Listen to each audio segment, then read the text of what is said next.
on this computer. Okay, hello everyone and welcome to our very brief training. We aim for about half an hour, and thank you for coming in and spending this half an hour lunchtime with me talking about money mindset. And I do think now more than ever we need to work on this stuff, on this money mindset, just given all the unprecedented situation in the world that we live in at the moment. So how it's gonna go, I'd invite everyone to switch off the mics just while I'm talking. And someone else is coming, just 1 second. And then I will talk through things. You're welcome to contribute to the chat, and at the end, you'll be opportunity to ask any questions as well. I would invite you to, there we go, admit, here we go. I will invite you to really answer the questions I'd be asking as I go along, and to really reflect on some of the things that go as part of our discussion. Okay, so I'm going to start by introducing myself for those of you who don't know me, and then we'll move on to the money mindset topics. Okay, so most of you probably know me. My name is Rushana. I'm soft skills educator. I'm qualified coach, also qualified NLP practitioner, and I'm lecturing marketing and sales. I'm currently at Aston University in Birmingham, and I'm moving to University of Bristol in September. So this is from my LinkedIn profile. I think we're all connected on LinkedIn. If we're not, feel free to connect and reach out. I post various things, mainly research-based, around mindset and soft skills and marketing and things like this, if you're interested. So this topic, money mindset, is something I've been working on for around 3 years, over 2 years for sure. And it kind of started as something I was curious about, and I cannot say changed my life, because it did and it didn't. And I don't want to use the cliche of, oh, it's changed my life. It's a progress, and it's always work in progress. And I'm not a millionaire yet, but in comparison to what my money mindset and my money situation in real life was like, say, 4 years ago, now it's such a fantastic progress, and a lot of work has been done. And now I teach this in my group coaching program that is launching actually this week, my second round. And I'm going to tell you a little bit about this at the end of our lunch and learn session. Okay, so just the basics, so that we're on the same page, we understand what it is. Let me just do this. Here we go. So money mindset is our set of inner beliefs around money and wealth and success and being rich. And for a lot of us, just say, well, rich person, or I want to be rich, or I love money, can evoke a lot of emotions, right? And often they're really conflicting emotions, perhaps, right? So not always very constructive or positive. And we will talk about this in a minute, why and what it is and how to deal with this. But essentially, money mindset actually deals with 3 things: how we receive money, in terms of how much, how quickly, how comfortably, how we accept the money, because to receive it is one thing, but to really accept it and own it is another. Then how we keep and save the money. So it's our savings, it's how fast you think, sometimes you can say, oh, my money just evaporates. I got paid on a Friday, and then Friday next week, I'm already looking forward to the next payday. That's for those of us who are in employment. And how comfortable are you with the buffer of having good, comfortable savings, healthy savings account? And the third aspect is how we spend the money. So it is all about outgoing, well, we can call it flow of energy, right? So it's about buying things both for yourself and for others, covering all the necessities, but then also giving money as for charitable causes, perhaps for just as gifts.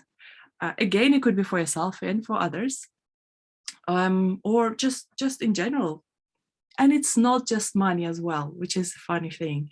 It's also, it could be time, it could be your energy, it could be your expertise. It's all about, the idea of giving. Now, I'd like you to really think about this one. Where do you think is your most challenging area? Is it about receiving money? So if so, put one in the chat. Let's just put a number on this. If it's keeping and having savings around and being comfortable with savings, it's number 2. And about giving the money or spending the money, it's number 3. What's your most challenging aspect of money mindset for you at the moment? Oh, no, didn't mean to go back. Okay, just gonna check the chat.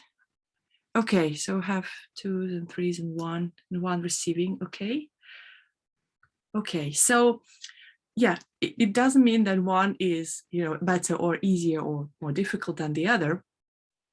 It just means that more work needs to be done in that particular area. Okay, so why is it important to actually work on money mindset?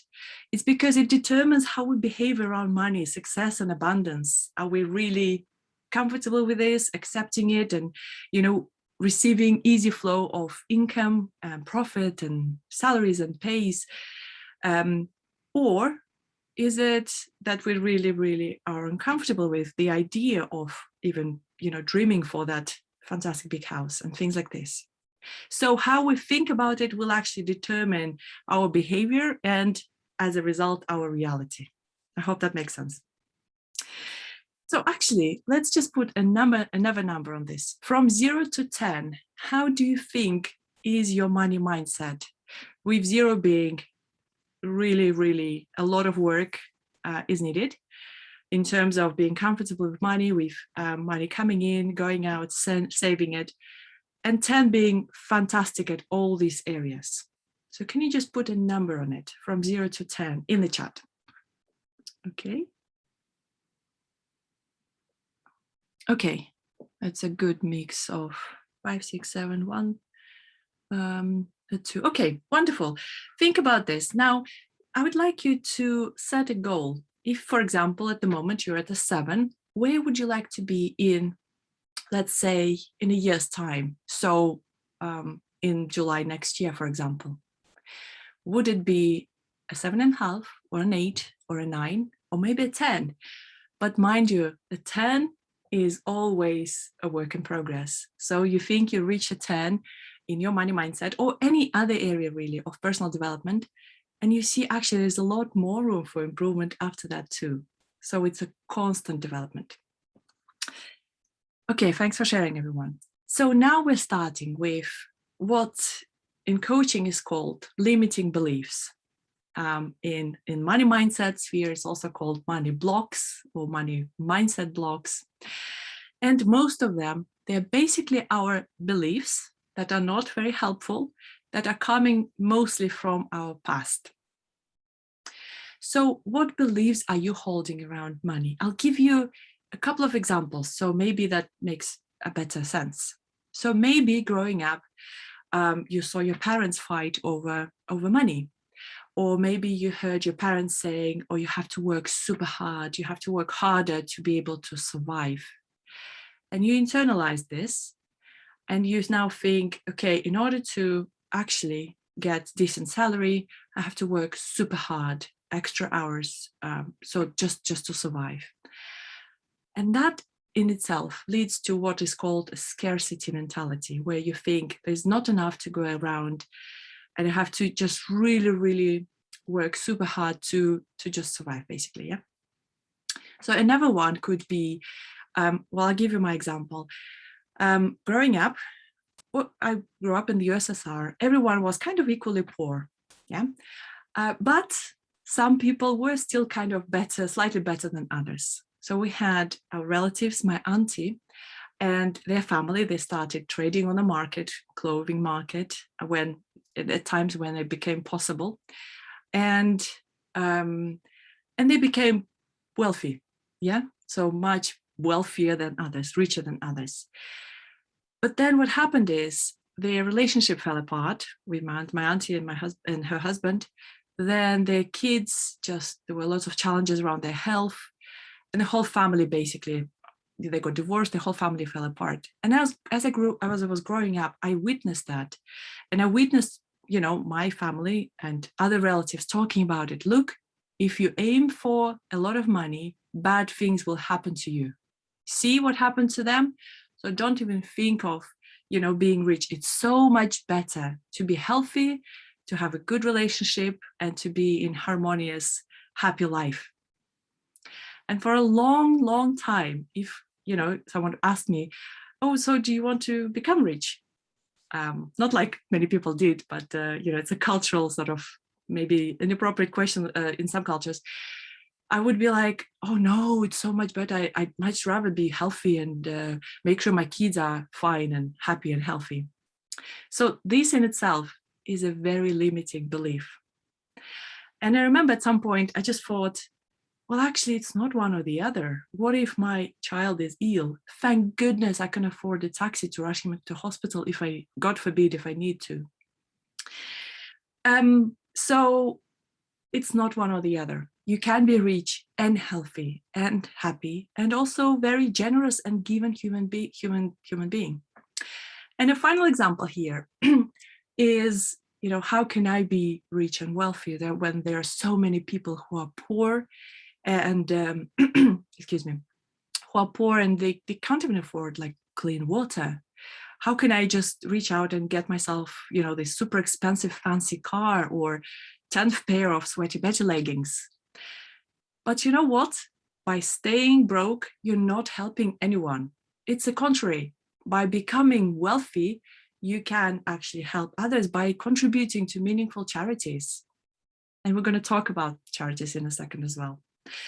So I hope that makes sense. So what are the stories that you actually internalized growing up? Maybe you observed something. Maybe you were told by your parents that it's more noble to stay very modest and humble than to become wealthy and become rich, right? Maybe you're scared that if you become rich, you'd become greedy and a lot of friends and relatives will abandon you.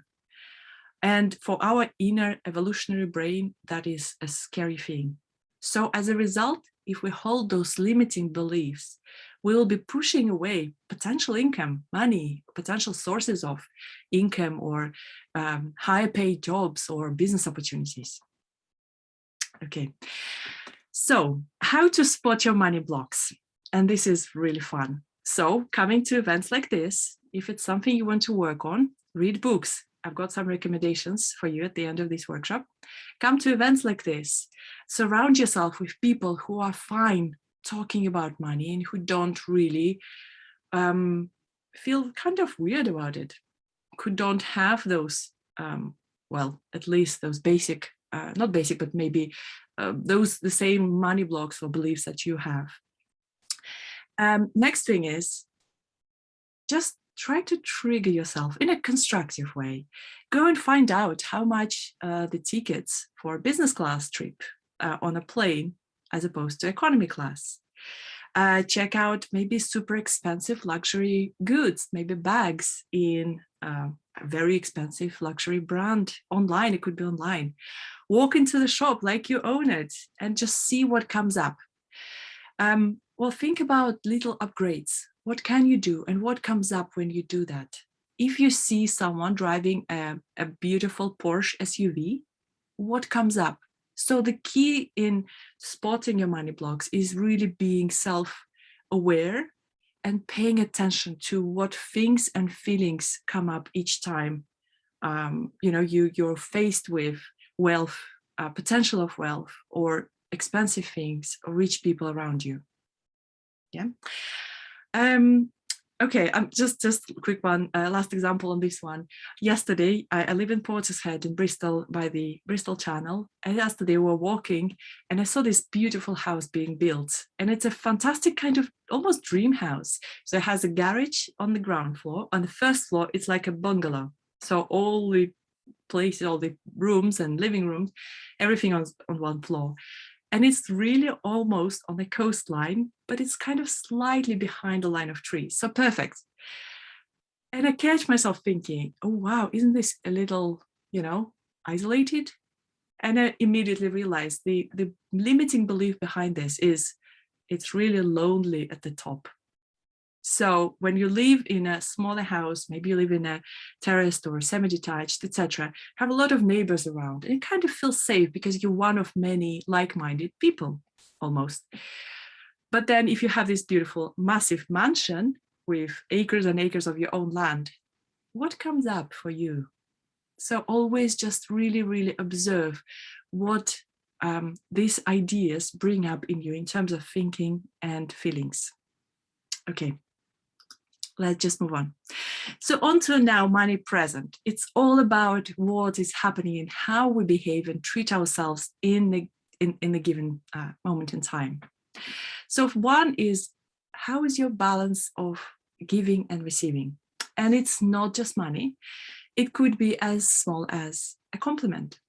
So, for example, if someone tells you, Samir, you're looking really smart today, or that, you know, I don't want to put anyone on the spot, but Joe, your dress looks really beautiful. How do we accept this? I mean, do you feel comfortable just smiling and saying, oh, thank you? Or do we have a feeling of, oh, it's nothing. It's literally just this old thing. Or, oh, you look good too. So being comfortable with receiving a gift, a compliment, money, bonus, whatever it is very, very important. And the underlying beliefs behind that could be that, oh, it's bad to be visible. It's bad to be seen as greedy and accepting this gift. It's bad to be seen as someone wealthy who can afford this expensive clothes, for example. Or it could be that, okay, I received something, now I have to give something back. An extension of this belief could be that, you know, if something good happened in my life, I know that something bad is just around the corner, so I better hustle and, you know, work even harder to deserve what already arrived in your life. And I guess the way to address this, whenever something good arrives, it could be extra money, unexpected income or winning, or just someone offered you a cup of coffee for free, is to send gratitude. It's the mother of all psychological personal development coaching tools. Literally say thank you and wish that person or organization or the government or the universe, the galaxy, whatever works for you, a lot of gratitude. You can choose to close your eyes and say, thank you, I'm so grateful. Literally just put a lot of emotion into that. And that's the best remedy for all those feelings uncomfortable. If it continues, then obviously there's something deeper perhaps that needs to be worked on, maybe with a therapist, maybe with, you know, relevant specialist. But equally, it could be a matter of habit as well. Okay, so yes, moving on. And how do you treat yourself? So for example, if you are going into a clothing store to buy yourself some new pair of jeans, as you enter the store, do you head straight to the sales section to pick up, you know, the cheapest or whatever is on sale? Or do you just go and choose whatever is, whatever you like, you know, exactly what you like, as opposed to getting the cheapest? So just put something in the chat perhaps around this. Do you go to sales section as a first point, or would you go for, say, new collection?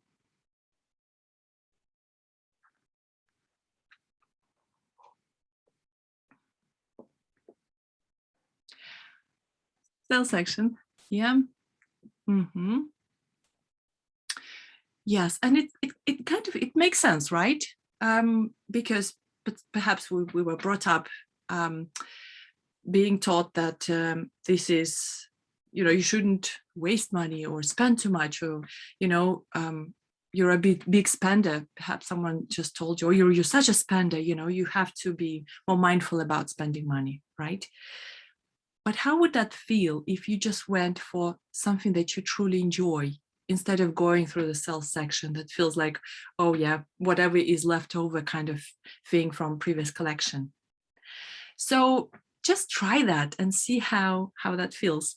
I know I've read somewhere that in the past, traditionally in France, when you go to a restaurant, For example, on a date, so it will be a man and a woman, for example, and a man was given a menu with all the prices, and a woman would be given a menu without prices, so that she can just pick what she likes, and a gentleman on that date would just cover the price of the meal. And I thought, wow, so liberating. I've actually tried that once, went to this nice restaurant, and I even literally closed the column with prices and just picked what I wanted. And it's so liberating. It actually opens up a new sense of, oh, you know what, this is a different kind of life.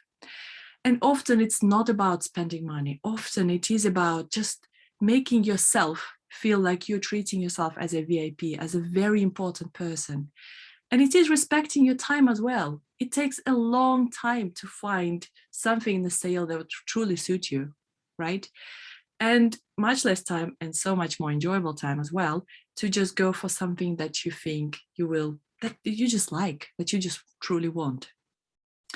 So treating yourself as a VIP is not, again, about money necessarily. It could be dedicating 20 minutes of your own time, just doing what you really want, what you enjoy. It could be just taking a bath with candles around you. It could be spending 20 minutes reading a favorite book uninterrupted. This could be a luxury. Or going to bed at 9 p.m. without feeling like you're missing out on the evening or something like this. So it's personal to you. And my invitation to you would be to try and do something this week, or maybe even today. Do one thing that makes you feel like a very important person, and savor it. Savor every moment, every little win, every little step of progress. An important final thought on the money present is all about baby steps. I call them mighty baby steps. I need to trademark that because they are so mighty. It's actually we don't actually realize it. And baby steps, they're small actions that don't feel overwhelming. For example, to write a book would be overwhelming.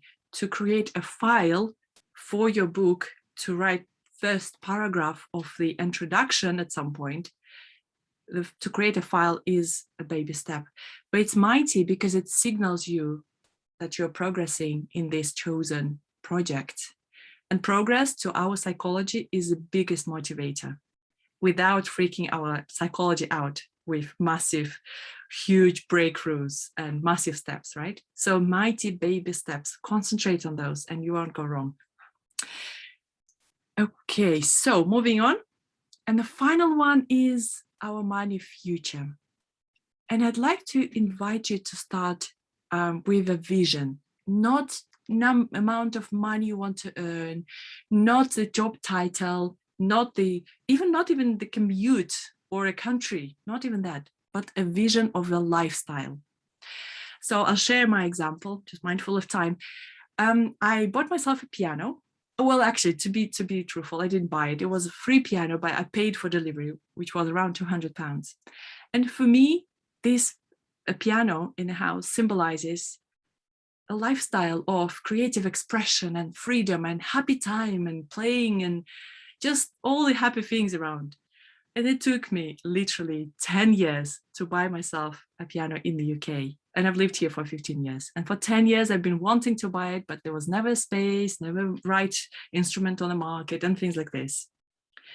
And I realized now this was my dream vision lifestyle, full of creative expression, me playing and learning new things and getting my kids to actually play, or at least sing whilst I'm playing. What's your vision of lifestyle? Do you travel a lot? Do you fly only business class? I know it's a big stretch for now, but maybe try upgrading for the next step. What would be your next specific goal? Are you wanting to start your business?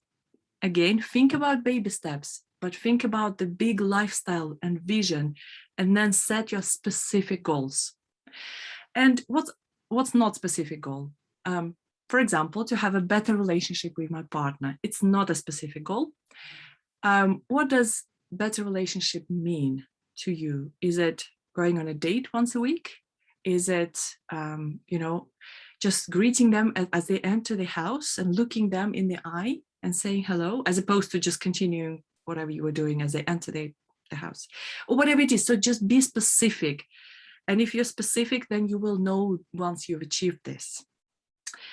And make it tangible. Create that vision board, write your goals down. And there is a joke, you may be familiar with this already, that a millionaire writes their goal down once a day. A billionaire does that twice a day. So there is a lot of research behind writing it down with pen and paper. Our brain processes information in a more efficient, in a different way. And you're making it tangible for yourself. You're making it real, day by day, every day. Okay. So that's a very, very, very brief training on money mindset. And I do hope that you got inspired to start working on your money mindset. There is recommended reading for you, especially maybe start by You're a Badass at Making Money by John Sincero.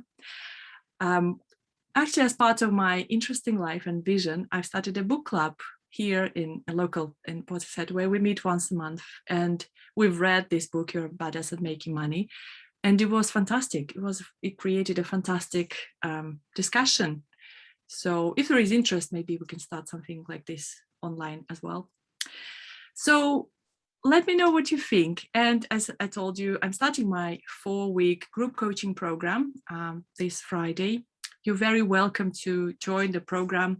It's we're setting intentions, and there's induction in 4 weeks, then followed by 3 weeks of pre-recorded material with a lot of there is a workbook for every week, a lot of exercises, followed by live group coaching. It's a small cohort, a maximum of 7 people in the group coaching sessions.